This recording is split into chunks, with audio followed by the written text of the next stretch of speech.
Hello,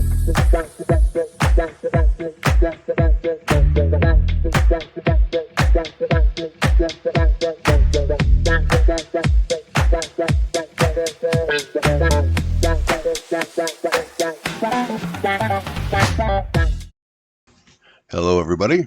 Welcome to another episode of the Betting Leaderboard. I'm your host, MMAce. Vegas 89, Rose Namajunas versus Amanda Hebas took place on Saturday. As usual, we're going to go through the fights, look at some of the highlights. Then we'll see how our handicappers did with their prognostications. And then we'll look at B.L.A.B.S, the Betting Leaderboard's auto bet system, and its picks for the week and how it did. And I have a feeling I'm going to be removing all sharp objects from my vicinity before we start that section. But we have plenty to do before that. We may as well get started. So come on. The first fight of the night was between heavyweights Parkin and Muhammad Usman. Pretty cautious to start. They were both kind of staying at distance, and then when one would come in and punch, so would the other. So they were having these kind of big clashes. Usman had Parkin cut by the end of the first round, but I'm not sure exactly what happened there. I never saw. It didn't end up playing any significance. When Usman fired, it was usually single shots. He's got this habit of ducking his head and then throwing like an overhand right, looping in. Lots of times it'll land, but even when it does, it leaves him wide open for all kinds of stuff. Parkin was staying on the calf kicks. Usman was getting in some body shots. Pretty active for a heavyweight fight, I'd say. When they did land, you could hear the thuds, especially in the apex. That's one good thing about it, is hearing the difference in the power and the strikes. In the later parts, Usman was still throwing, but missing a lot and still lunging. This one went to a decision. 29-28, unanimous decision, Parkin. Muhammad, it looked like, thought he won, but he didn't. Next fight up was between Lima and Igor Severino. Igor. In the span of a minute, you went from most likely winning a fight to never fighting in the UFC again. That's pretty good work. But let's get there when we get there. First of all, any of you that watched my other videos know how irritated I am when Chris Tognoni refs a fight and they can't decide whether his name's pronounced Tognoni or Tyoni, and they say it right back to back, and I want to throw something at someone's face. I hate it! I'm going to hell! And so how I'm going to deal with this problem so I don't have to address it each time is I'm going to flip a coin every time he refs a fight, and I'm going to call him by Tognoni if it's heads and Tyoni if it's tails. So that's what I'm doing if you hear something jingling around before I mention his name. Let's test it out. Heads, Tognoni. This was a good fight. Fast-paced. They were hitting each other with leg kicks. Severino got the quick takedown, but Lima was up quick. Severino was definitely pushing the action, but they were both swinging. Severino had a nice knee and then onto another takedown, onto the back. A good amount of grappling.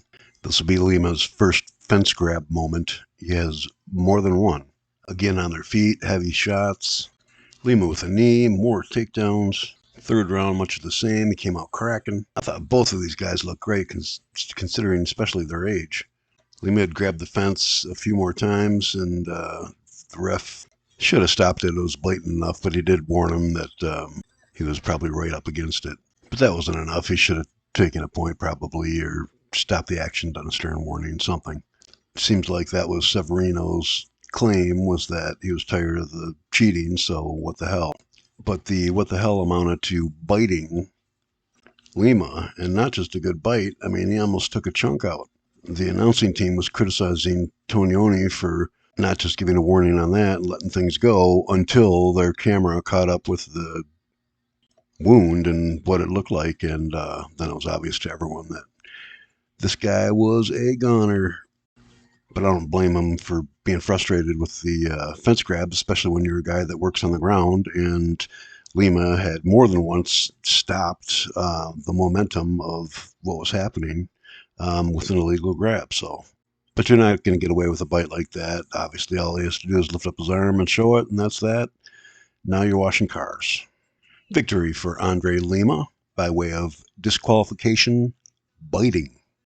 After that, we had the first ladies fight of the night. I didn't even know they implemented this, but I gotta say, I'm pretty excited.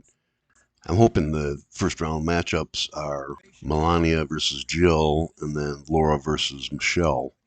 Hopefully with a Melania Michelle final, that'll just be outstanding, but I can't wait to see it. What's that? That's not what that means? All right. Um, that's not what that means. So what we have here is of the ladies' fights that will happen tonight, this will be the first one, but they're not necessarily first ladies. So this should make that much, much clearer.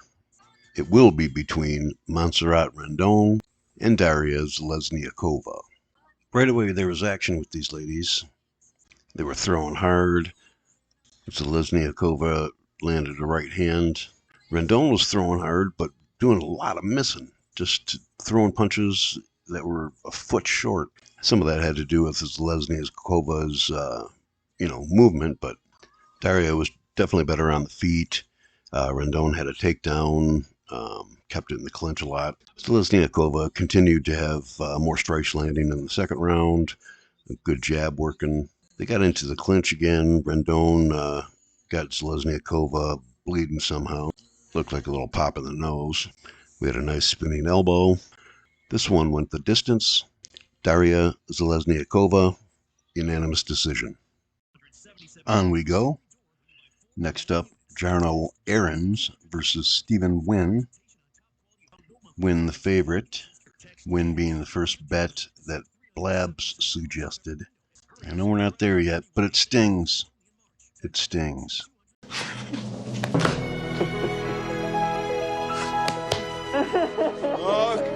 Okay. Just let it out. Have a good cry. Come on.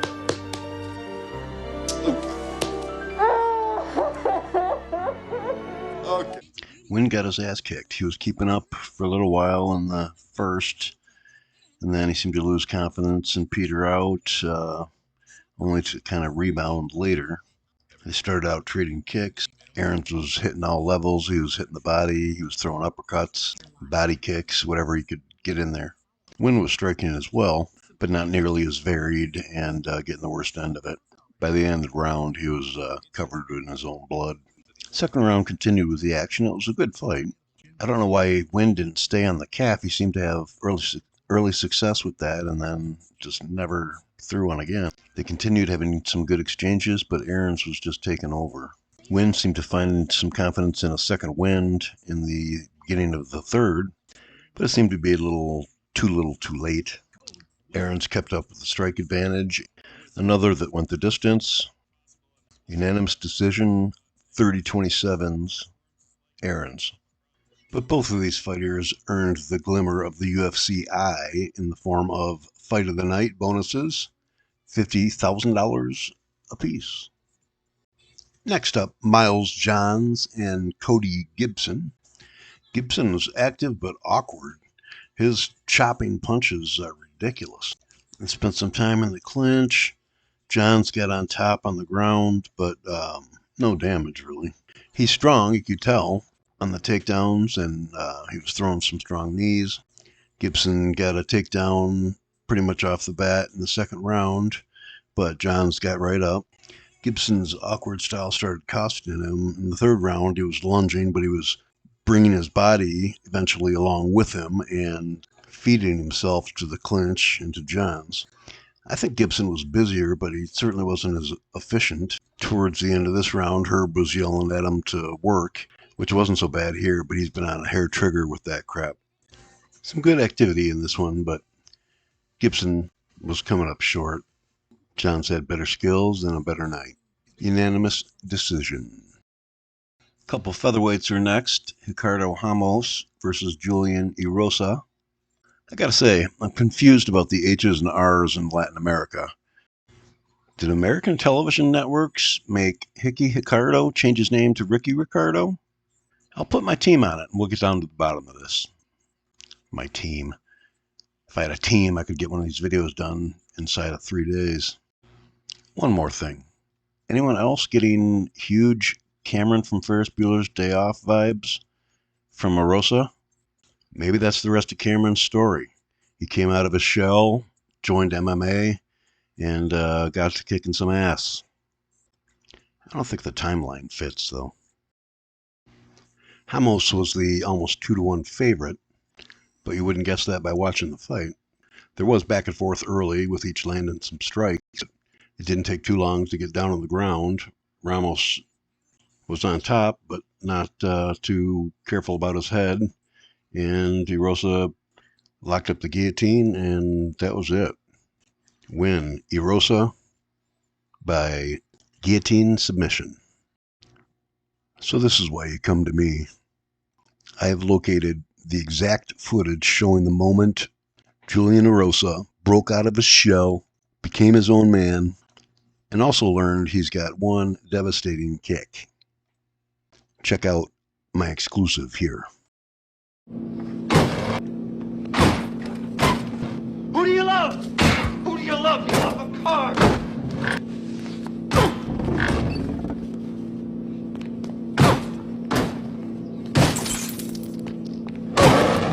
I can't wait to see the look on the bastard's face.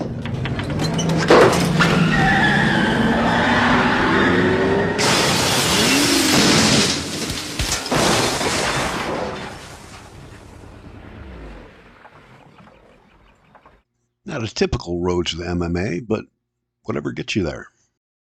On to the next one, and I'll try to make it a little more snappy. I see that I just got lapped by a snail, so focus.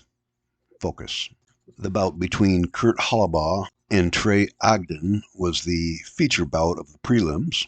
Ogden was the favorite. Well, this is how long it takes me to get sidetracked. Ogden's nickname is Shamurai.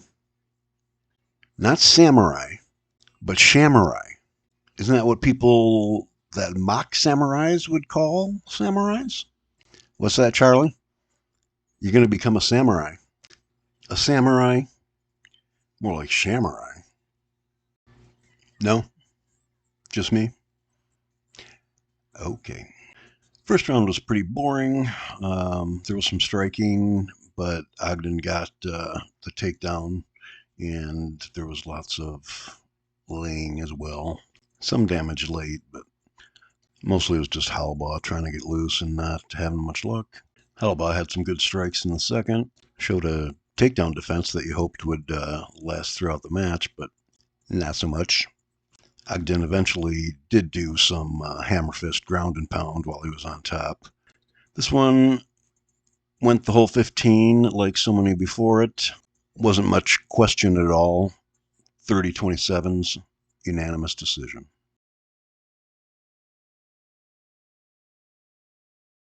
The first fight of the main card pitted Fernando Padilla against Luis Pajuelo. This was mostly one-way traffic. First of all, Padilla to me looked at least a division bigger than Pajuelo. In his shoulders, I bet he could add 40-50 pounds without a problem. Padilla looked great. Front kicks, body kicks, a knockdown, and then a darce. A standing darce. This looked like the first round of a tournament, and Padilla was the 1 seed, and Pajuelo was the 8th or the 16th or something. Fernando Padilla, sub, standing darce, and performance of the night bonus for an extra $50,000. I'm looking forward to his next fight. Next on the card, Billy Quarantillo took on Youssef Zalal. Youssef looked young and slick and motivated. He looked like he was having a good time. Quarantillo looked old, slow, plodding. They started out trading leg kicks. Zalal has great footwork, slick striking and movement. He has a stabbing, quick jab. And he got Quarantillo's back and almost a rear naked choke submission right before the round ended. Quarantillo did get a knockdown, but quickly into the second, Zalal softened him up with a couple knees, did a leg sweep and got on top of Quarantillo. Billy Q was active from the back. Can I call him Billy Q? But how about trying to avoid getting on your back? He didn't do it, and within 2 minutes, he was tapping out to a rear naked choke. Yusuf Zalal, second round submission. This next one was excellent. Peyton Talbott, Cameron Simon. I'm high on both of these guys. To the extent that Peyton Talbott dominated this, it just showed how amazing Simon was. It seemed like everything that Simon landed was just hard as hell. His kicks were hard, his punches were hard to the body, and yet at every turn he was outpaced and outgunned by Talbott. Simon's strikes were solid, Talbott's were devastating. There was about 5 times where you were asking yourself how the hell Cameron's still on his feet. Talbott caught him with a knee to the head that would have stopped 98% of the fighters out there, it looked like. And yet Simon's fight IQ went right out the window. Perhaps the knee to the head explains it, but he kept on ducking his head, and not to shoot, but almost to cover and going right into a knee. I think Talbott hit him with 4 or 5 that were almost flat out death blows. But somehow we made it into a second round. Well, kind of. 10 seconds in, Talbott dropped Simon like a statue. A lot of refs would have jumped right in there and stopped it, and they could have, but it was good that they didn't. Simon's tough, and he was fighting back for just a little bit longer. But the ground and pound was ferocious by Talbott, and soon enough, it was his. TKO, ground and pound. The featured bout of the evening was between Edmund Shabazyan and A.J. Dobson. This fight is the kind that pisses me off. Shabazyan was the 2-1 favorite, and for all but about the last 10 seconds, he was getting his ass kicked. When he threw a strike, Dobson would miss it or minimize it with movement. When he got hit, it was solid and he was getting wobbled. When he took Dobson down, Dobson either got up or reversed it immediately and got on top of Shabazyan. Dobson was on target from the start, landing solid shots. And with about 30 seconds left in round 1, they came together for a clash, and Shabazyan got one in, knocked him down. I'll hand it to him on the ground and pound. He was on him immediately and bashing him, and had him knocked out very quickly. But until those 10 seconds, you would have never got me to believe that he was going to lose that fight. KO Edmund Shabazyan. Time now to look at the co-main event between Justin Tafa and Carl Williams. I like the big man fights. Some of them could be in better shape, but as long as they're active, I like watching the big guys clash, especially in the apex. Again, it's great to hear the sound of the shots. Both these guys are strong and know how to punch, know how to kick. The big difference was on the ground. If Carl Williams could get Tafa down, Tafa didn't seem to have much of an answer, especially as the fight wore on. In the first round, apparently he thought the answer was a head kick to the downed opponent. Yes, they were both down, and yes, Carl had rocked back, but he had both knees on the ground, and Tafa still jammed him in the chin with his heel.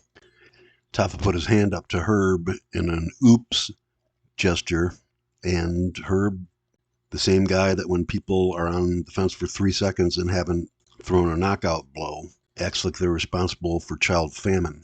But standing right in front of a man who just got kicked in the face illegally, he doesn't even stop the action. Upon eye contact with the perpetrator, he gives him, that's a hard warning. Oh, is that how that goes?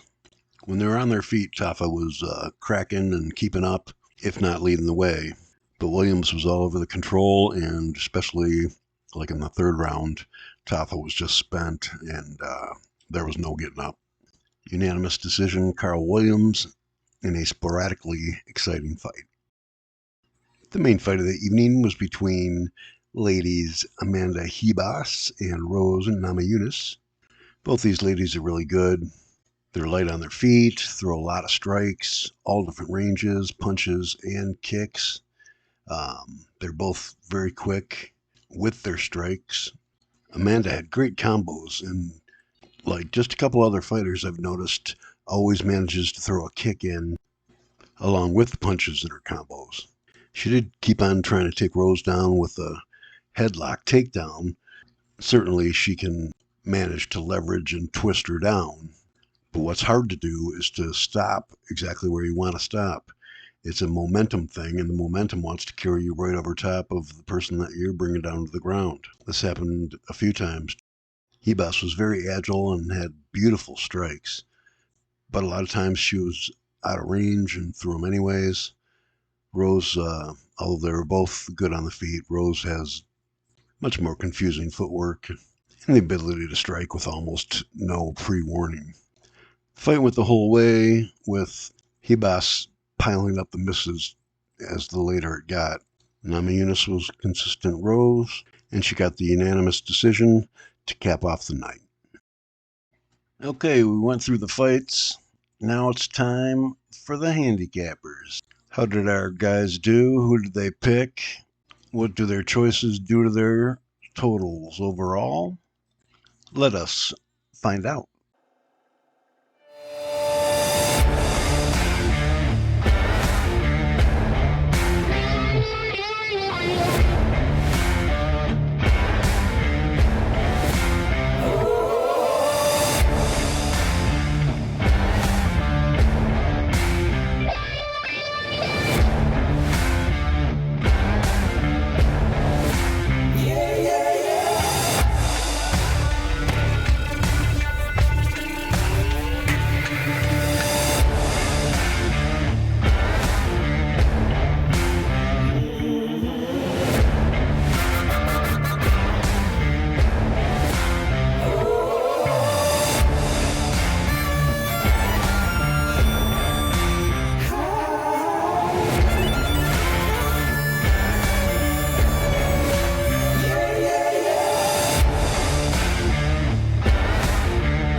Okay, that was the card. Congratulations to all the winners. Now let's see if any of our guys need special congratulations. No, they don't. We've got 5 guys that run channels because of their expertise in MMA history and prediction ability, and we didn't have a single guy do better than 7 and 6. You know that means big trouble for B.L.A.B.S that relies directly on their prowess. Yet we're having unanimous picks get blown out of the water, and we haven't had an underdog since the Lincoln administration. I'm sorry, I'm a little salty this week. We got B.L.A.B.S right where we wanted, I thought, like polishing up the porch in the driveway, and then having the fucking drunk teen from down the road crash into it before you even take it for a spin. But I digress. Okay. Well, unfortunately for MMA experts, we're starting with them again in 5th place. They were one of the 3 that went 7 and 6, so they tied for winning the week. You'll forgive me for not ordering cake. The 7 and 6 record for the week brings his total to 70 and 49, a 59% winning percentage. Despite the winning week, he lost $213.02 more to bring his new total to minus $1,176.43. These total amounts are starting to look scary bad. If we all remain mature, we'll realize that units-wise, that's only less than 12 units down. Plenty of time to recover a long year. In fact, if these totals get uglier, I may just start tracking units, which is more like a leaderboard, like golf anyway, but this is getting depressing, and I didn't start this channel to get depressed. Next up is Sure Dog. They were one of the two that went 6-7 this week. At least we didn't have anyone do worse than that. Well, except for our own B.L.A.B.S system when we get to it. But I'm not doing all this work to follow people that are going to be as accurate as flipping a coin. So Sure Dog went 6-7 for the week, bringing their overall record to 71-48, a 60% winning percentage. They lost $362.43 on the week to bring their new total to a minus $1,074.43, down just under 11 units. Next is We Want Picks, or it says WWP, maybe it's Worldwide Poop. Although I shouldn't give Angelo too hard of a time. He went 7-6, so was part of the breathtaking tie at the end of the race for this week. 7-6 brings his overall record to 73-46, 61% winning percentage, down $102.97 on the week for a new total of minus $597.65, just about minus 6 units on the year so far. MMA-Guru is next in second place. He went 6-7 on the week. Maybe a little less time name dropping people that mention you and a little more time looking at the picks. 6-7 on the week. Overall record now 74-45, 62% winning percentage. Lost $333.27 on the week to bring his positive total to a negative minus $296.04. But hey, Money Moicano mentioned him. Last up, and I will give some congratulations to them, Brady over at DFS, by the numbers. 7-6 this week, not his best showing, but this is the Golden Stallion so far, so I will not complain. 7-6 added to his former 69-37 record brings him to 76-43, 64% winning percentage. He was down $210.60 this week, but it still leaves him in the positive, $215.36 to lead the way. Of course, we're learning for B.L.A.B.S as we go along. As I mentioned in one of the other videos, maybe we start weighing more heavily the guys in the top couple spots or anyone that's in the positive and start discounting the opinions of the people bringing up the rear. And we certainly think about what we're going to do for the next season. I don't know if I'm going to go year by year or maybe like 6-month stints. But if we're going to have a positive betting system ourselves, we're going to have to rely on some consistency wherever we have to find it. Here's our results. B.L.A.B.S 2.1, week 3, I believe. I'm calling this week. Who didn't see that fucking cliff?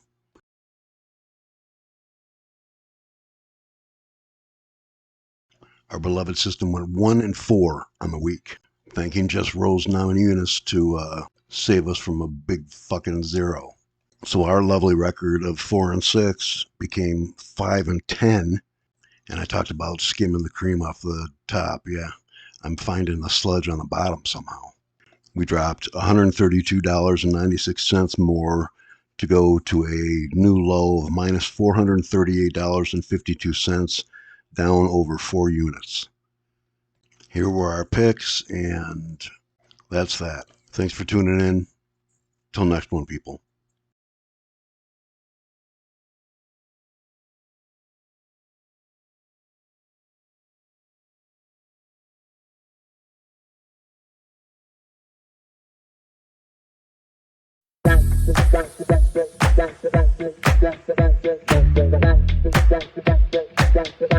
That's